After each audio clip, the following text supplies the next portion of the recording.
Hey everyone, welcome to another video. Yes, we have been able to play the closed beta of FC25, and I can tell you, there's a lot of changes in career mode, and that's all I've been playing.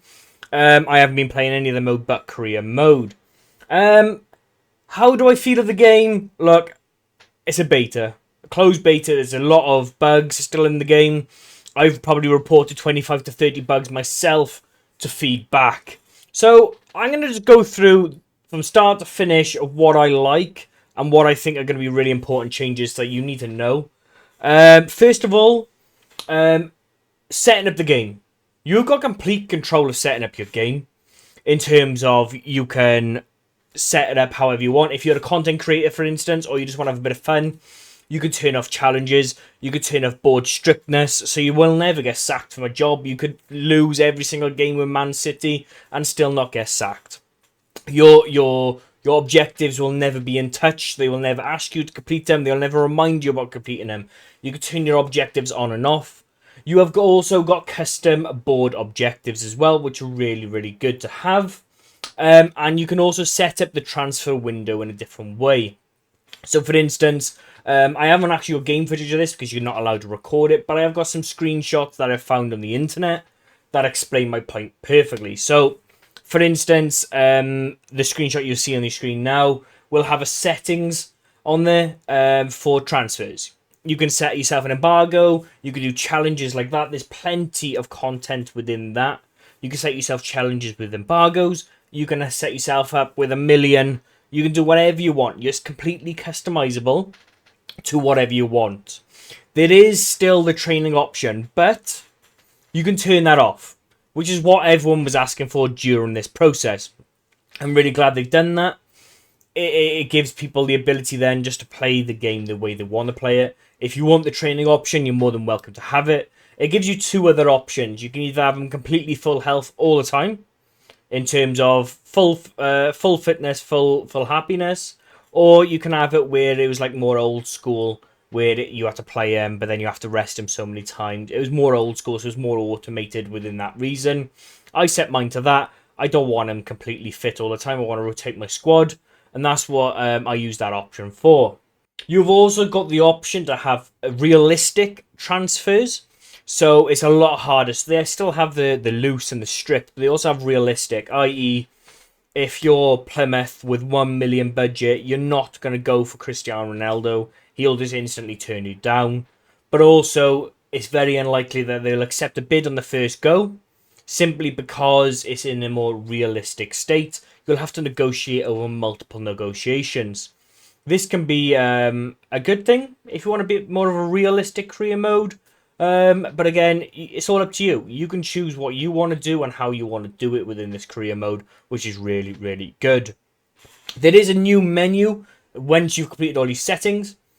The new menu, for instance, for me is it's a bit clunky, a bit long-winded to get where you want to go, but it is a lot more better than the one we previously had. One of the standout features that they've added in this game is the ability to play as your youth squad, i.e. your youth development team, in a thing called Youth Cup. So what you do, you have a 5-a-side team. You can see from the screenshots I'm providing now that the Youth Cup, you have five players. It's a 5-a-side game. It's okay. It really does develop them players a lot, and there is options within settings where you can actually increase it by 25% more if they play in that game or play in them games more. Same as your first team, you can have an option to turn up 25% potential boost if you wish to do that. Again, that's something that you would have to decide whether you want to do. The 5-a-side games are about 7-8 minutes long, and they are actually 7-8 minutes long. I haven't found a way of turning that down. I have tried multiple different ways within the settings to do so, and it doesn't let me. So I hope that's something that they can fix. I don't really want to play 8 minutes of 5-a-side football, especially when you've got potentially a lot better side than the opposition. I do want to say that the finals are not always as realistic as the ones that you see on the screen. There have been times where I'm playing League Two sides in the final of the League Cup, and I'm like, how? Because they are rubbish sides. So I think more of a realistic approach would be better. You can see that there is a five-a-side game on a smaller pitch. It is pretty good in terms of tiki-taka. Good for skill games if you really want to just have a little mess around. But it's good to see how your players actually play as well. Instead of bringing them to the first team, finding out they don't play or don't feel good when you're playing with them, you can drop them. You could just sell them then, or you'd have to release them. With this, you've got the option of actually playing with them before you promote them, so you can see how they fit into your personal playstyle and how they feel in the game. One of the new visual features is the new task list. And what this does, it's like the mailbox, but a lot easier to see. It gives you a task list of what's required throughout that day. It also gives you reminders that you've got negotiations going on with certain players, where there's contract renewals, bid renewals, or incoming bids, outgoing bids, anything. It will remind you within the task list. It will also give you your game just before you go into a game. Do you want to train players? Do you want to do all this sort of stuff as well? It just gives you the daily overview of your day. Another brilliant feature, what I love, is the new socials tab. It has the likes of Fabrizio Romano on there and the Athletic. Absolutely fantastic to get down with the modern types of journalism. Some of the best in the world are out there on the likes of Twitter. And unfortunately, the likes of Sky and everyone have kind of fell off in terms of finding these deals. Likes of Fabrizio Romano are always the first to know, and normally first to publish. So it's nice to have that within the game. It's something that we really needed, and thank God they have brought it in. There is a new tactical system. This gives you more in-depth tactics within the game, i.e. within possession, without a possession, and other types of possession as well. You can set it up for individual players to play a specific type of style. For instance, if you got Bruno Fernandes, you can have him as an advanced playmaker. You can have him box to box, or you can have him deep lying playmaker, or in a free role attacking roles. You can have a very specific niche to what these do, and this kind of goes into the development tab. When you develop the players you wish to have in your first team, you can develop them in a certain way, and then that can actually be implemented physically by yourself in game. I like the fact that you can have two sets. You can have in when you got the ball and when you haven't got the ball. So when you're in play, you can change your formation to change a certain way, depending on the opposition you want to play. So it's a bit more tactical, and I really like this feature that they've added. There is a new scouting system in terms of what you can scout and how you can scout them. There's a lot more countries available to scout, where you can send these scouts off. I've noticed a lot of these 5-star scouts have come from a lot of the new countries added, which is absolutely fantastic for me to see new countries within the game.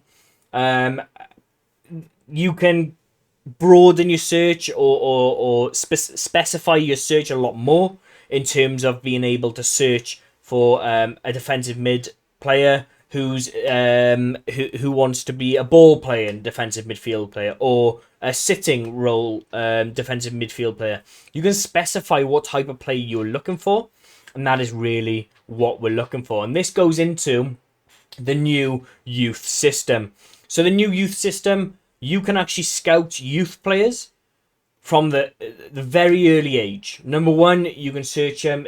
There's players popping up at 14 years old. You're able to keep them within that system, play them in the Youth Cup, and help develop to the highest potential they can go. The one thing I didn't like is that you can't see the potential of the players you sign in. The expected potential does not show. I don't know if that's just a glitch or whether that is now changed.